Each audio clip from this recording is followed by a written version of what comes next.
దేవుని ప్రియమైన బిడ్డలారా, ప్రభువైన యేసుక్రీస్తు వారి నామములో మీ అందరికీ నా హృదయపూర్వకమైన వందనాలు చెల్లిస్తున్నాను. ఈరోజు దేవుని యొక్క వాక్యాంశము, దేవుని వాక్యం యొక్క ధర్మాలు. దేవుని బిడ్డలారా, దేవుని యొక్క వాక్యము ఎంత శక్తివంతమైనదో కొద్ది మాటలు మనం ధ్యానం చేయబోతున్నాం.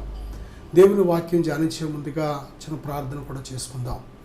పరిశుద్ధాత్మదేవా, మాతో మాట్లాడండి నాయన. మీడియా ద్వారా ఎంతమంది వాక్యం ఆలకిస్తున్నారు వారందరినీ దర్శించండి ప్రభువా. మాట్లాడండి నాయన. వినే చెవి, గ్రహించే హృదయం దయచే నాయన. వారి హృదయాలు తెరవండి. మీ మాటలో జీవం ఉంది, మీ మాటలో శక్తి ఉంది ప్రభువా. మీరే మాట్లాడమని నాయన. బిడ్డలను దర్శించమని, దీవించమని, బలపరచమని యేసుక్రీస్తు వారి నామములో ప్రార్థిస్తున్నాను తండ్రి. ఆమేన్. ప్రియబిడ్డలారా, ఈరోజు దేవుని యొక్క వాక్యము యొక్క ధర్మాలు, వాక్యము యొక్క కొన్ని గుణగణాల గురించి మనం ధ్యానం చేయబోతున్నాం. యోహాను సువార్త 1వ అధ్యాయం 1వ వచనం నుంచి కానీ మనం చూసినట్లయితే, వాక్యము దేవుడై ఉండెను.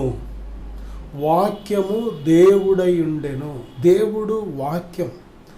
దేవుడు వాక్యమై ఉన్నాడు. వాక్యమే దేవుడై ఉన్నాడు. ఈ సత్యాన్ని మనం మర్చిపోకూడదు. అందుకే ఈ ప్రపంచంలో వాక్యం ఎంత శక్తివంతమైనదంటే, ఒక వ్యక్తి వాక్యాన్ని చదువుతున్నప్పుడు, లేక వింటున్నప్పుడు, లేక ధ్యానిస్తున్నప్పుడు ఎవరిని చూడగలుగుతున్నాడంటే, నిజమైన దైవాన్ని చూడగలుగుతున్నాడు. సత్యాన్ని తెలుసుకోగలుగుతున్నాడు. ఎందుకంటే దేవుడు సత్యమై ఉన్నాడు. సత్యము అంటే దేవుడు. దేవుడు సత్యవంతుడు అనే మాటను మనం చూస్తున్నాం. సత్యము, ఏ మాత్రము ఆయనలో అబద్ధము లేదు. ఏ మాత్రము ఆయనలో ఎటువంటి ప్రియబిడ్డలారా అసత్యం అనేది లేదు. దేవుడు సత్యవంతుడు. ఆయన మాట సత్యం, ఆయన క్రియలు సత్యం, ఆయన ప్రవర్తన సత్యం, ఆయన నడకలు సత్యం. ఆయన జరిగించే ప్రతీదీ కూడా సత్య సంబంధమైన క్రియలే, కానీ ఏమాత్రము కూడా అందులో అసత్యం అనేది లేదు. కనుక వాక్యము దేవుడై ఉన్నాడు. దేవుడు వాక్యమై ఉన్నాడు. ఈ వాక్యమైన దేవుడు సత్యవంతుడు. ఆయన సత్యవంతుడని బైబిల్ చెప్తుంది. అబద్ధం అనేది పూర్తిగా సాతాను నుంచి వస్తుంది. దేని బిడ్డలారా, మనం గ్రహించాలి. యోహాను సువార్త 8:44 నుంచి మనం చూసినట్లయితే, సాతాను ఆది నుండి వాడు అబద్ధికుడు, అబద్ధమునకు జనకుడునై ఉన్నాడు. కానీ ప్రభువైన యేసుక్రీస్తు వారు సత్యాన్ని చెప్పే దేవుడు, సత్యవంతుడై ఉన్నాడు. ఆయన చెప్తున్నాడు కదా, యోహాను సువార్త 14:6 చూస్తే, నేనే సత్యమును అని చెప్తున్నాడు. నా ద్వారానే తప్ప ఎవ్వడు తండ్రి వద్దకు రాడు. చూడండి ఎంత ఈ ప్రపంచానికి ఛాలెంజింగో చూడండి.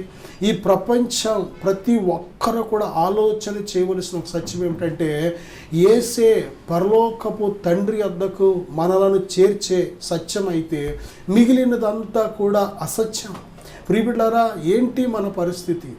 మనము ప్రేమించిన దైవం, మనం నమ్మిన దైవం, ఈ భూమి మీద మన జీవితాయుష్కాలం అంతా సేవిస్తున్న దైవము ఒకవేళ అక్కడ కానీ లేకపోతే, ఇక్కడ మనం అసత్యాన్ని నమ్ముకొని రేపొద్దున అక్కడ సత్యాన్ని వెతికితే ఉండదు. ప్రియబిడ్డలారా, ఇక్కడ సత్యాన్ని నమ్ముకుంటే సత్యం నిన్ను రక్షిస్తుంది, సత్యం నిన్ను నిత్యజీవంలో చేరుస్తుంది. సత్యవంతుడైన దేవుడు అక్కడ నిన్ను చేర్చుకుంటాడు. అందుకే సత్యవంతుడైన ప్రభువైన యేసుక్రీస్తు వారు చెప్తున్నారు, నేనే మార్గమును, సత్యమును, జీవమును. నా ద్వారానే తప్ప ఎవడను తండ్రి వద్దకు రాడు.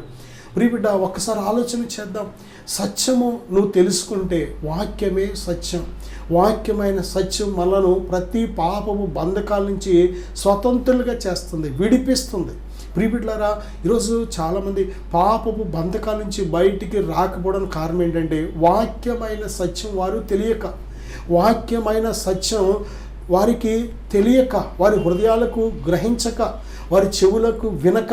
ప్రియబిడ్డలారా, వాక్యము ఎప్పుడైతే మనం వింటామో, గ్రహిస్తామో, ఆ యొక్క గ్రహించిన వాక్యానికి మనం లోబడతామో, ఆ వాక్యం మనం ఏం చేస్తుందంటే స్వతంత్రులుగా చేస్తుంది. ప్రతి పాపపు బంధకాల నుంచి స్వతంత్రులుగా చేస్తుంది. ప్రియబిడ్డలారా, నా జీవితంలో చిన్న వయసు నుంచి కూడా దేని బిడ్డలారా, ప్రభువుని చాలా తక్కువగా తెలుసుకున్న వ్యక్తిని.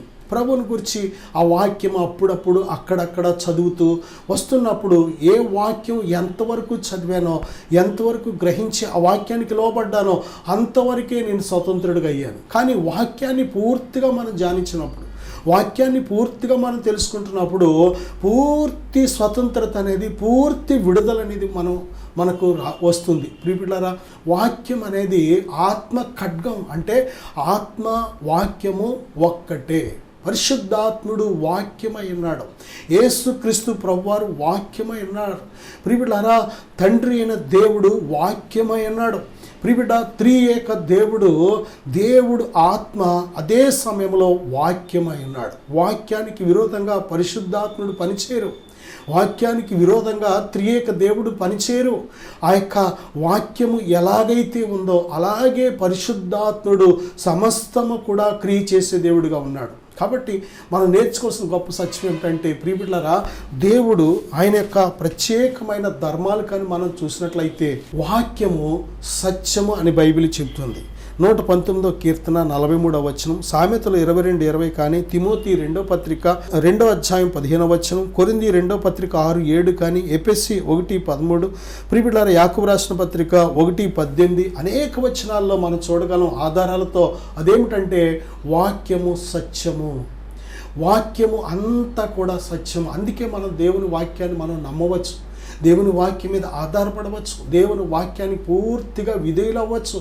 దేని బిడ్డలారా, దేవుని వాక్యము సత్యాన్ని మనం ఎప్పుడైతే తెలుసుకుంటామో ఆ సత్యం మనల్ని స్వతంత్రులు చేస్తుంది. అంతేకాదు, వాక్యము యొక్క శక్తి ఏమిటంటే, దేని బిడ్డలారా, ఈ వాక్యానికి ఉన్న గొప్ప బలం ఏమిటంటే మనలను వెలిగిస్తుంది. వాక్యము వెల్లడి ఎగుట తోడనే వెలుగు కలుగునని బైబిల్ చెబుతుంది. ఈ వాక్యం దేని బిడ్డలారా మనలను వెలిగించి వెలుగులోకి నడిపిస్తుంది. ఎందుకంటే పాపం చేసే ప్రతివాడు చీకటిలో ఉన్నాడు, చీకటిలో నడుస్తున్నాడు. కాబట్టి చీకటి తన కన్నులకు గుడ్డితనం చేస్తుంది కనుక తను ఎక్కడికి వెళుతున్నాడో తనకు తెలియదు. పాపము చేసేవాడి మార్గము నరకానికి వెళుతుంది, నాశనానికి వెళుతుంది, నిత్య నాశనానికి వెళుతుంది. పాపంలో వచ్చే జీతం మరణానికి వెళుతుంది. ప్రియబిడ్డలారా, పాపము ఈ భూమి మీదే కాదు నష్టాలు. ఈ భూమి మీద జీవితం అయిపోయిన తర్వాత చాలా భయంకరమైన నష్టాలు, కష్టాలు శాశ్వత కాలం అనుభవించవలసి ఉంటుంది. కాబట్టి పాపము చేసే వ్యక్తి హృదయాన్ని కఠినపరుస్తుంది పాపం. కానీ వాక్యం ఏం చేస్తుందంటే నేత్రాలు తెరుస్తుంది, హృదయాన్ని తెరుస్తుంది, ఆ యొక్క పాపపు బంధకాల నుంచి విడిపిస్తుంది. ఎప్పుడైతే పాప బంధకాల నుంచి వాక్యం విడిపించిందో మన లోపల వెలుగు ప్రకాశిస్తూ ఉంటుంది. దేని బిడ్డలారా, జాగ్రత్తగా ఆలోచన చేయండి. వాక్యము సత్యము, వాక్యమే దేవుడు వాక్యమై ఉన్నాడు. దేవుడు ఎలా మాట్లాడతాడు? ఆది నుంచి మనం చూసినట్లయితే దేవుడు ఎలా మాట్లాడుతున్నాడు? దేని బిడ్డలారా, దేవుడు మాట్లాడే దేవుడు. మనం ఈ రోజున మనం నేర్చుకోవాల్సిన సత్యం ఏమిటంటే, మనకు నోరిచ్చిన దేవునికి నోరు ఉంది, మనకు కన్నులిచ్చిన దేవునికి కన్నులు ఉన్నాయి, మనకు చెవులిచ్చిన దేవునికి చెవులు ఉన్నాయి, మనకు చేతులు ఇచ్చిన దేవునికి చేతులు ఉన్నాయి, మనకు కాళ్ళు ఇచ్చిన దేవునికి కాళ్ళు ఉన్నాయి, మనకు హృదయం ఇచ్చిన దేవునికి హృదయం ఉంది, మనకు ఆత్మనిచ్చిన దేవుడు ఆత్మయే ఉన్నాడు. కనుక ఆదికాండం మనం చూసినట్లయితే 1వ అధ్యాయంలో 26 నుంచి 28 వరకు చూస్తే దేవుడు తన స్వరూపంలో తన పోలికలో మనల్ని చేసుకున్నాడు. కనుక ప్రియబిడ్డలారా, ఆయన పోలిక త్రియేక దేవుడు ఎలాగైతే ఉన్నాడో అలాగే మనలను కూడా త్రిత్వ పోలికలో చేశాడు. ఏంటి ఆ త్రిత్వ పోలిక అంటే, ప్రాణము, దేహము, ఆత్మ, ఈ 3 కలయికే ఒక మనిషి. ఒక మనిషి అంటే ఒక ప్రాణమే కాదు, మనిషి అంటే ఒక దేహమే కాదు, మనిషి అంటే ఆత్మ, మనిషి అంటే ప్రాణం, ఆత్మ, దేహం, ఈ 3 కలయికే, ఈ 3 కలయికే ఒక మానవుడు. అలాగే త్రియేక దేవుడు తండ్రి, కుమారుడు, పరిశుద్ధాత్మ అనే త్రిత్వ దేవుడు ఒక్కరికి ఎలాగైతే ఉన్నారో మనం కూడా ప్రాణం, ఆత్మ, దేహం 3 కలిపితేనే ఒక్కరిగా ఉన్నాం మనం. ప్రియబిడ్డలారా, దేవుని యొక్క ఆ యొక్క ధర్మాన్ని, ఆ సత్యాన్ని మనం తెలుసుకోవడానికి మనకు దేని బిడ్డలారా కొన్ని ఉదాహరణలు కూడా చాలా చోట్ల ఆలకిస్తూ ఉంటాం. కోడిగుడ్డు ఒక్కటే, కానీ పైపెంకు, తెల్లసొన, పచ్చసొన కలిపితేనే ఒక్క కోడిగుడ్డు అని ఎలాగైతే ఉందో అలాగే ప్రాణం, ఆత్మ, దేహము కలిపితేనే ఒక మానవుడు. అలాగే ఆయన మనలను ఆయన పోలికలో చేసుకున్నాడు, ఆయన స్వరూపంలో చేసుకున్నాడు. కనుక ఆయన పోలిక ఏమిటంటే త్రియేక దేవుడు. అలాగే మరొక పోలిక మనలో పెట్టాడు.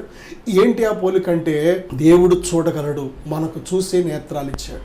దేవుడు మాట్లాడగలడో మనకు మాట్లాడే నోరిచ్చాడు. దేవుడు వినగలడో మనకు కూడా వినే చెవులిచ్చాడు. మనకు దేవుడు ఆలోచన చేయగలడు హృదయంతో, మనకు కూడా అలాంటి ఆలోచించే హృదయాన్ని ఇచ్చాడు. దేవుడు ఆత్మ, మనకు కూడా ఆత్మనిచ్చాడు.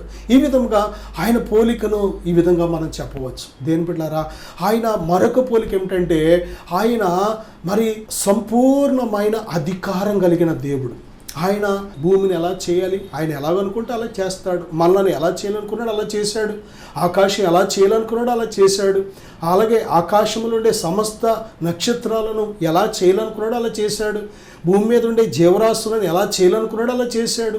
ఆయన తనంతట తాను తన చిత్త ప్రకారం చేసే దేవుడు. తన చిత్తానికి విరోధంగా ఏది చేయడు. ఆయన తన స్వభావానికి విరోధంగా ఏది దేవుడు చేయడు. ఆయన స్వభావం మనం తెలుసుకోవాలి. కానీ ఆయన స్వభావాన్ని బట్టి మనం ముందుకెళ్ళినట్లయితే అన్ని విషయాల్లో మనం అభివృద్ధి చెందుతాం, దీవించబడతాం, ఆశీర్వదించబడతాం.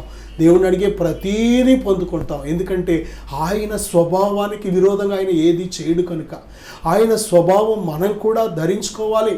ప్రియబిడ్డలారా, దేవుడు తన దైవిక స్వభావంలో మనకు పాలుపంపులు దయచేశాడు.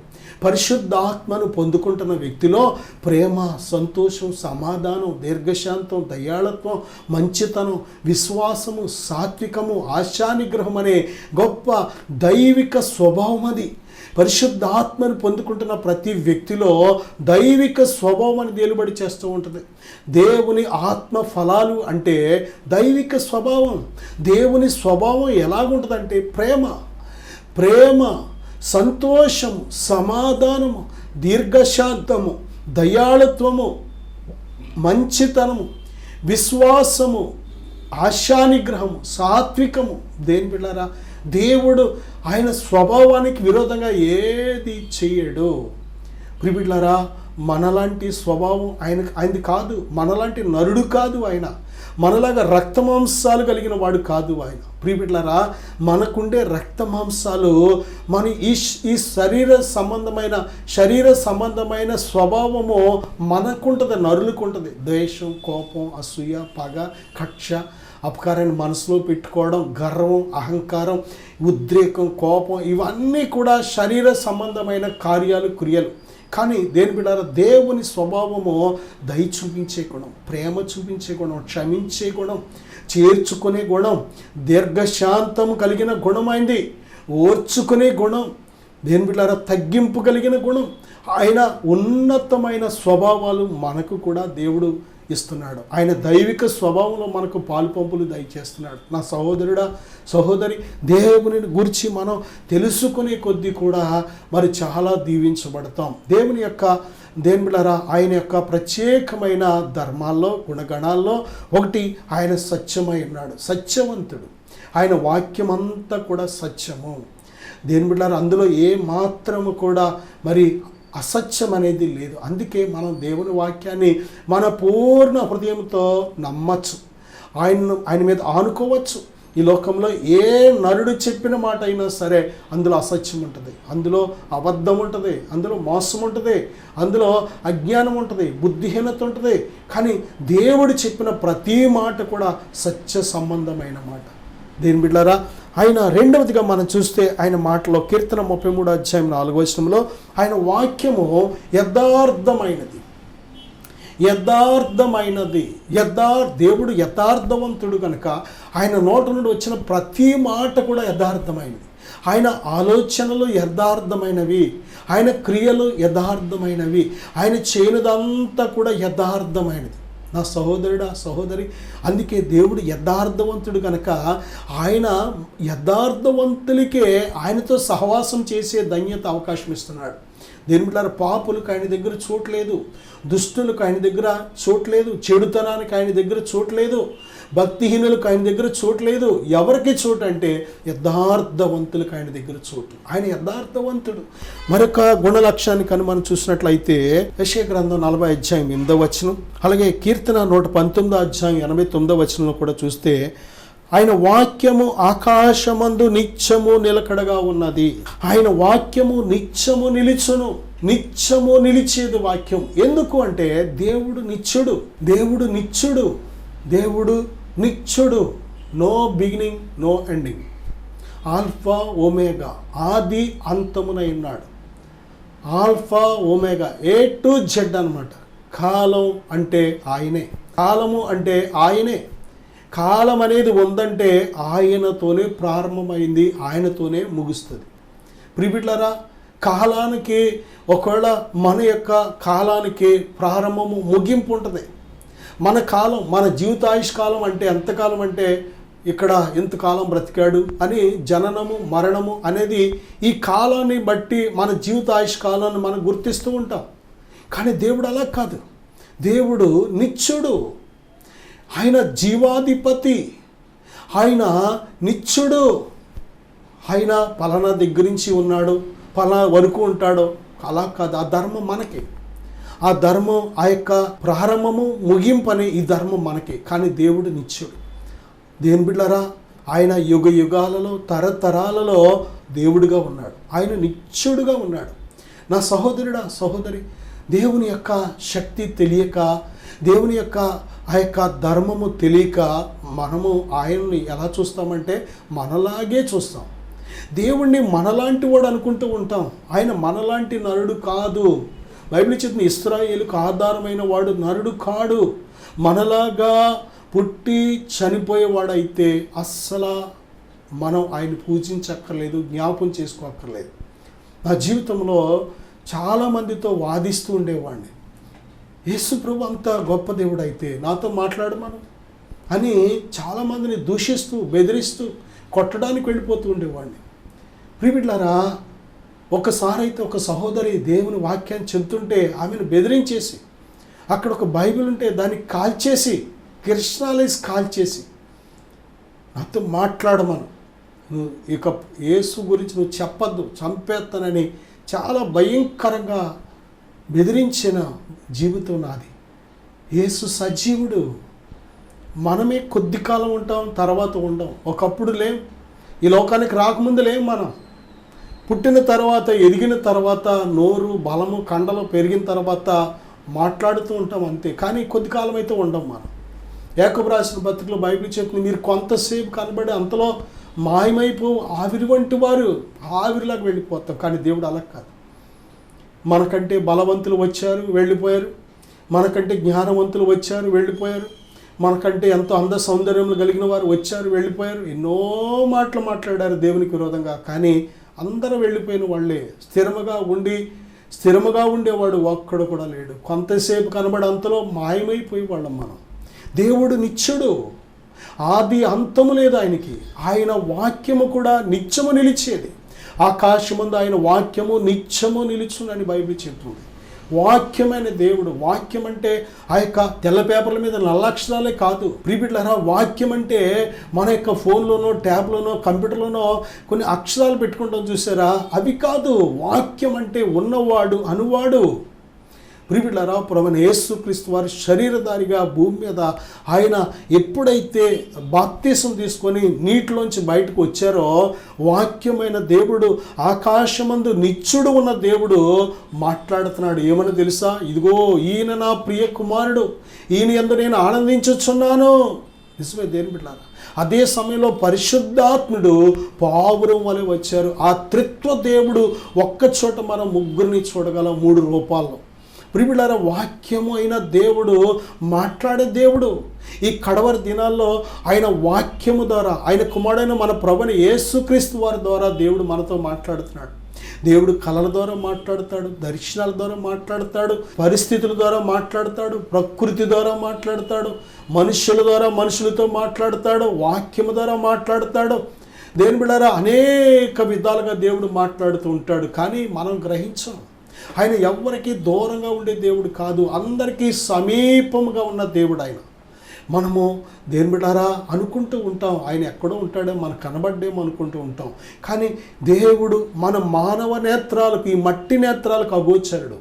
దేవుడు ఆత్మ కనుక బైబిల్ చెప్తుంది మత్తయి సువార్త 5:8 హృదయ శుద్ధి గలవారు ధన్యులు, వారు దేవుణ్ణి చూచేతరు. నిజమే, దేవుని చూడాలని ఆశ మనకు ఉండాలి. కానీ మన హృదయాన్ని ఎప్పుడైతే మనం శుద్ధి చేసుకుంటామో, ఆయన రక్తంతో కడుక్కొని మన ప్రతి పాపాన్ని ఒప్పుకొని విడిచిపెట్టి మన హృదయాన్ని శుద్ధి చేసుకుంటామో, దేవుడు తన్ను తాను మనకు బయలుపరుచుకునే దేవుడు. ఆయన దేవుని బిడ్డలారా కోటి సూర్యుల కాంతి కంటే ప్రకాశిస్తున్న దేవుడు. ఆయన తన్ను తాను తగ్గించుకొని కేవలం మన పాపముల నిమిత్తము వెల చెల్లించడానికి ఈ లోకానికి వచ్చాడు. 2026 సంవత్సరాల క్రితం ఎందుకు ఈ లోకానికి వచ్చాడో తెలుసా? మన పాపములకు ప్రాయశ్చిత్తం చేయడానికి వచ్చాడు. కనుకనే ఆయన ప్రాయశ్చిత్తం చేశాడు, మరణాన్ని గెలిచి సజీవుడిగా ఉన్నాడు. ఆయన నా సహోదరుడా, మరణం ఆయన బంధించలేదు. ఆయన భూమి యందంతటా ప్రతి ఒక్కరిని దర్శిస్తున్నాడు, తను తాను బయలుపరుచుకుంటున్నాడు. ఈ భూమి ఆకాశం సమస్తాన్ని సృజించిన దేవుడు ఆయన నీకు తను తాను బయలుపరుచుకొని ఆశపడుతున్నాడు, నీతో మాట్లాడాలని ఆశపడుతున్నాడు. ఆయన వాక్యాన్ని ఎప్పుడైతే నువ్వు తెరుస్తావో, నీ హృదయంలో పెట్టుకుంటావో, ఆయన వాక్యము ద్వారా మాట్లాడే దేవుడు. వాక్యమే మనకు గొప్ప ఆధారం. ప్రియబిడ్డలారా, వాక్యము యథార్థమైనది, వాక్యము సత్యం, వాక్యమే దేవుడు. అలాగే దేవుని యొక్క వాక్యానికి ఉన్న మరొక గుణం ఏంటంటే వాక్యము నిత్యము నిలిచేది. వాక్యమైన దేవుడు నిత్యుడు గనుక ఆయన వాక్యము కూడా నిత్యము నిలిచి ఉన్నది దేవుని బిడ్డలారా. అలాగే దేవుని యొక్క వాక్యానికి ఉన్న ప్రత్యేకమైన ధర్మం కానీ మనం చూసినట్లయితే లూకా సువార్త 4:32 ఆయన వాక్యము అధికారముతో కూడినదై ఉండెను. దేవుని యొక్క వాక్యం ఎలా ఉందంటే అధికారం ఉంది. ఆయన మాటకి ఏముందంటే అధికారం. మనకు ఒక ఉదాహరణ, అధికారంలో ఉన్నవారి కోసం, అధికారంలో లేని వారి కోసం మనకి తేడా తెలుస్తూ ఉంటుంది. ఎక్కువగా దేవుని బిడ్డలారా, ఎవరైనా దర్శించాలి, వెళ్ళాలి, వారి పనులు జరగాలి అంటే అధికారంలో ఉన్నవారి దగ్గరికి వెళ్తాం. అధికారంలో లేని వారి దగ్గరికి వెళ్ళినా చెప్పినా వారు అలాగేనమ్మా, మేము వచ్చినప్పుడు మీకు చేసి పెడతాం అని చెప్తారు. కారణం ఏంటంటే అధికారం లేదు కనుక. అధికారం ఉన్న వ్యక్తి అతను తలుసుకోవాలి కానీ వెంటనే ఆర్డర్లు ఇవ్వగలుగుతాడు. దేని బిడ్డారా, దేవునికి అధికారం ఎవడు ఇవ్వక్కర్లేదు, దేవుడే మనకు అధికారం ఇస్తున్నాడు. మత్తయి సువార్త 10:1 ఆయన తన 12 మంది శిష్యులను పిలిచి ఏమిచ్చాడంటే అధికారం ఇచ్చాడు. ప్రియబిడ్డలారా, అంతేకాదు మార్కు సువార్త 16:16 కూడా ఆయన నమ్మిన బిడ్డలందరికీ కూడా, యోహాను సువార్త 1:12 కూడా ఆయన యందు విశ్వాసం ఉంచిన ప్రతి ఒక్కరికి కూడా దేవుని పిల్లలుగా దేవుడు అధికారం ఇచ్చేస్తున్నాడు. నా సహోదరుడా, దేవుని కుమారుడిగా, కుమార్తెగా నువ్వు ఎప్పుడైతే అధికారం పొందుకుంటున్నావో ఎంత గొప్ప ఉన్నతమైన దీవెనతో నీ జీవితం ఉంటుందో తెలుసా? అంతకుముందు దేవుని దగ్గర తెలియక మనం అడుక్కునే విధంగా ప్రార్థన చేసేవాళ్ళం. కానీ ఎప్పుడైతే నువ్వు దేవుని కుమారుడువని, దేవుని కుమార్తెవని ఈ అధికారం చేత నువ్వు నింపబడుతున్నావో, అధికారాన్ని పొందుకొని ఎప్పుడైతే నువ్వు దేవుని కుమారుడువని, కుమార్తెవని ఈ సత్యాన్ని నువ్వు తెలుసుకున్నావో, దేవుని బిడ్డలారా, నువ్వు అధికారంతో ఏం చేస్తావంటే కమాండ్ చేస్తావు. దేవుడు నీకు ఇచ్చిన అధికారంతో, ఉదాహరణకు శత్రువైన సాతాను ఉన్నాడు అనుకోండి, మనం వాడిని బతిమాలక్కర్లేదు. లేకపోతే దేవుడి దగ్గర వెళ్ళి ప్రభువా సాతాను చూడు నన్ను ఏడిపించేస్తున్నాడు ఏడవక్కర్లేదు. బైబిల్ చెప్తుంది దేవునికి అధికారం ఇచ్చాడు. దేవునికి లోబడి ఉండండి, అపవాదిని ఎదిరించండి, అప్పుడు వాడు మీ అద్దరు నుండి పారిపోతాడు. ఈరోజు దేని బిడ్డలారా, శత్రువు ఈ భూమి అంతటా కూడా దురాత్మల సమూహాలతో నిండిపోయినది లోకం. ఈ లోకమంతా కూడా అపవాది యొక్క బంధకాల్లో ఉంది. ఈ లోకమంతా అపవాది సంబంధంగా ఉంది. కనుక అపవాది ఎవరిని మృంగుదునా అని ప్రతి చోట కూడా సంపూర్ణంగా వాడు ఏం చేస్తున్నాడంటే, వాడికి ఉన్న శక్తి ఉన్నంత వరకు, అధికారం ఉన్నంత వరకు కూడా వాడు ఎవరిని మృంగుదునా అని వాడు విశ్వ ప్రయత్నం చేస్తున్నాడు వాడు. కనుక దేని బిడ్డారా, ఈ కడవరి దినాల్లో శత్రువు చేత పీడించబడుతున్న వాళ్ళు ఎక్కువ.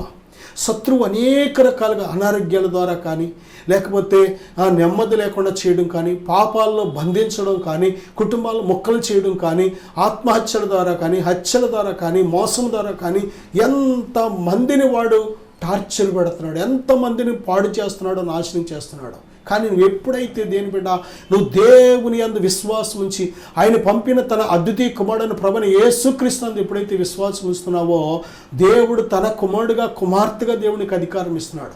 అధికారంతో నువ్వు ఎప్పుడైతే శత్రువుని సాతాను గద్దిస్తావో ఎదిరించుతావో వాడు వెంటనే నీ యొద్ద నుంచి పారిపోతాడు. నిజమే దేని బిడ్డారా, దేవుని మీద ఎంతవరకు మనం విశ్వాసం ఉంచాం, దేవుని మీద విశ్వాసం ఎంతవరకు అది సరైన విశ్వాసం, అది సరైన విశ్వాసం అయితే ప్రియ బిడ్డారా అసలు ప్రభువునందు నువ్వు విశ్వాసం ఉంచిన విశ్వాసము అది సరైనది అయితే, ఒక్క మాటలో చెప్పాలంటే నువ్వు పొందిన నూతన జన్మ మారు మనసు అనుభవం అది నిజమైనది అయితే నువ్వు దేవుని యొక్క అధికారంతో నువ్వు జన్మిస్తున్నావు, దేవుని యొక్క అధికారంతో నువ్వు జీవించగలుగుతావు. నీ బ్రతుకు దినాలు అన్నీ కూడా దేవుడు నిన్ను విడిచిపెట్టాడు. దేని ప్రియబిడ్డ, దేవుని యొక్క ఆత్మ అధికారంతో నువ్వు దేవుని కోసం నువ్వు ప్రత్యేకమైన పాత్రగా జీవించగలుగుతావు. నా సహోదరుడా, దేవుని యొక్క వాక్యానికి ఉన్న ప్రత్యేకమైన ఉన్నతమైన లక్షణం ఏంటంటే, ధర్మం ఏంటంటే అధికారం. ఆ వాక్యము దేని బిడ్డారా నీ హృదయంలో ఉంచుకోవాలి. కానీ వాక్యము బైబిల్ చెప్తుంది మన నోట మన యొద్ద మన నోట మన హృదయంలో ఉండాలి. వాక్యమే మనల్ని బ్రతికించేది కనుక ఆ వాక్యము నిత్యము నీ హృదయంలో ఉంటున్నప్పుడు ఆ వాక్యము నిన్ను దేవుడు వాక్యము ద్వారా ప్రేరేపిస్తూ ఉంటాడు. వాక్యము అనేది పరిశుద్ధాత్మ చేతిలో ఒక ఆయుధం. వాక్యం అనే ఆయుధం లేకపోతే పరిశుద్ధాత్ముడు నీతో డీల్ చేయడానికి ఏమీ కుదరదు. వాక్యం అనేది ఒక భాష. దేవుడు నీతో మాట్లాడాలంటే వాక్యం ద్వారా మాట్లాడతాడు. వాక్యం ద్వారానే నేను బలపరుస్తాడు. వాక్యం ద్వారానే నేను బలవంతుని చేస్తాడు. అధికారంతో నింపుతాడు, అభిషేకంతో నింపుతాడు. వాక్యం ద్వారానే నువ్వు శత్రువుకి బుద్ధి చెప్పగలుగుతావు, లోకాన్ని జయించగలుగుతావు, పాపాన్ని జయించగలుగుతావు, శోధన జయించగలుగుతావు, శ్రమను జయించగలుగుతావు. అన్నిటికీ సంపూర్ణమైన ఆయుధం ఏంటంటే వాక్యం. ఆ వాక్యం అనేది నీ హృదయంలో లేకపోతే, వాక్యం అనేది అసలు నీకు తెలియకపోతే దేవుని ఆత్మ ఏ కార్యం చేయడానికి కూడా నువ్వు అందుబాటులో ఉండవు. కనుక నా సహోదరుడా సహోదరి, దేవుని వాక్యానికి చోటిద్దాం, వాక్యము చేత నింపబడదాం, వాక్యము దివారాత్రము వాక్యాన్ని ధ్యానిద్దాం. నా సహోదరుడా సహోదరి, వాక్యమే దేవుడై ఉన్నాడు. వాక్యము మన బాధల్లో నెమ్మదిచ్చే శక్తి కలిగింది కనుక బాధలున్న ఆయన వాక్యం చదవద్దు, కానీ బ్రతకడానికి వాక్యం చదవాలి. ఎందుకో తెలుసా, మనుషుడు రొట్టె వల్ల మాత్రమే కాదు కానీ దేవుని నోట నుండి వచ్చిన ప్రతి మాటను బట్టి బ్రతుకుతాడు. దేవుని వాక్యం ఎందుకు చదవాలి, ఎందుకు ధ్యానించాలంటే మనం బ్రతకాలి అంటే, ఆత్మ బ్రతకాలి అంటే, ఆత్మకు జీవం కావాలి అంటే తప్పనిసరిగా ఏం కావాలంటే వాక్యమనే ఆహారం కావాలి. కనుక వాక్యాన్ని మనం ధ్యానిద్దాం, వాక్యాన్ని హృదయంలోకి పంపిద్దాం, వాక్యానికి లోబడదాం. వాక్యానుసారంగా మనం జీవించినప్పుడు పరిశుద్ధాత్ముడు ఎన్నడూ మనల్ని విడిచిపెట్టరు. నేను మీకోసం చిన్న ప్రార్థన చేస్తాను, విశ్వాసంతో ఏకీవిద్దాం. పరిశుద్ధుడా ఘనమైన తండ్రి, ఈ మాటలు ఆలకిస్తున్న ప్రతి బిడ్డను ఇప్పుడే బలపరచండి. మీ వాక్యంతో వారి హృదయాలు నింపబడుటకు సహాయం దయచేయండి ఆయన. ఇదిగో మీ వాక్యమే మీరే ఉన్నారు ప్రభువా. వాక్యము ద్వారా మీ ప్రణాళిక మీ చిత్తం అంతటిని బయలుపరిచే దేవుడికి ఉన్నారు తండ్రి. మీ వాక్యాన్ని ధ్యానించుటకు, వాక్యం నుండి గొప్ప రహస్యములు గ్రహించుటకు వారి హృదయాలు తెరవండి నాయన, వారి నేత్రాలు తెరవండి ప్రభువా. మీ ఆత్మ సహాయం బిడ్డలకు నిత్యము దయచేయమని, మీ సంపూర్ణమైన చిత్తంలోకి నడిపించమని యేసుక్రీస్తు వారి నామములో ప్రార్థిస్తున్నాను తండ్రి. ఆమేన్. God bless you.